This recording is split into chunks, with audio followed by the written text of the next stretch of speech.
the front page headlines in all of the Israeli papers. Obama in Israel 2013 in the Jerusalem Post.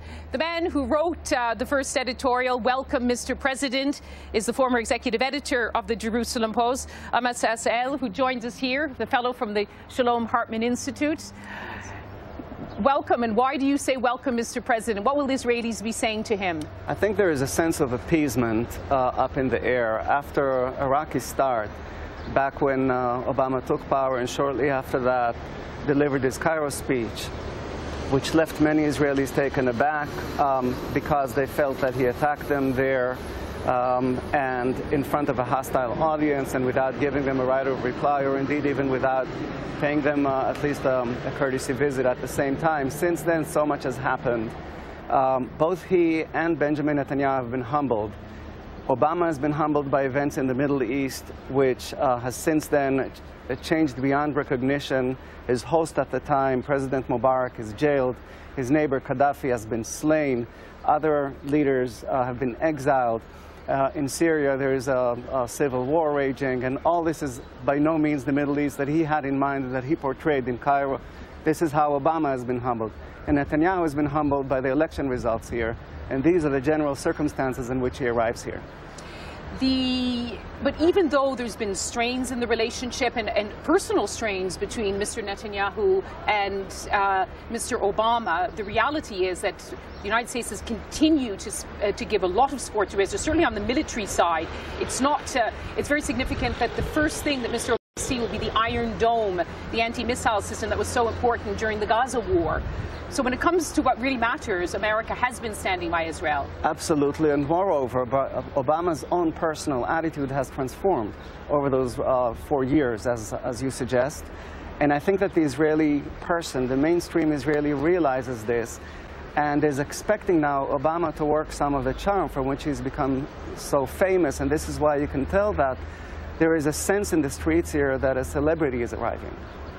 A celebrity, even a rock star, some say. Yes, someone, and people are trying to compare this to George Bush's several arrivals here previously, and Bush, of course, was welcomed here and was perceived as a true ally and friend. But there wasn't a sense that a pop star, as you say, is arriving. Now there is. The opinion polls in Israel had shown that a lot of Israelis doubt the friendship of Barack Obama. They tend to say they regard him as being more pro-Palestinian. Of course, Mr. Obama would dispute that. Do you think one trip alone, a short trip, can help to shift public opinion?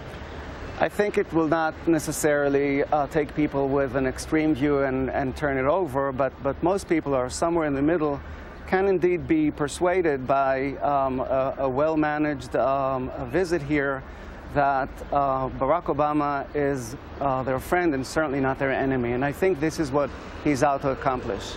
And when it comes to all the key issues that will be on the agenda of talks, 5 hours of talks, we understand, with Mr. Netanyahu are in the schedule, what will be the main issue that they'll have to wrestle with? Well, we're all speculating here, but I think with good reason. We are speculating that they will be discussing generally the very broad Middle East, whose instability and unpredictability have now reached biblical proportions.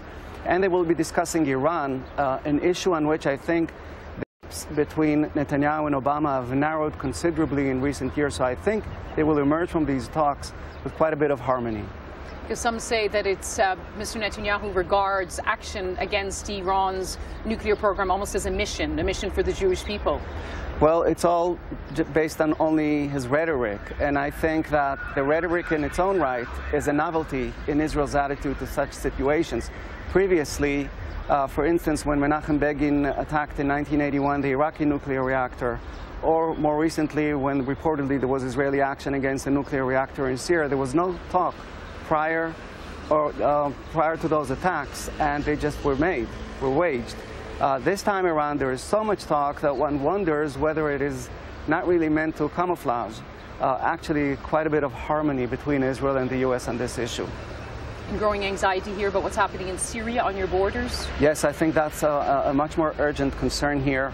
The main concern in recent days, of course, there is also the specific chemical weapons issue, but beyond that, there is the question of what kind of a Syria if any, will we be facing in upcoming years.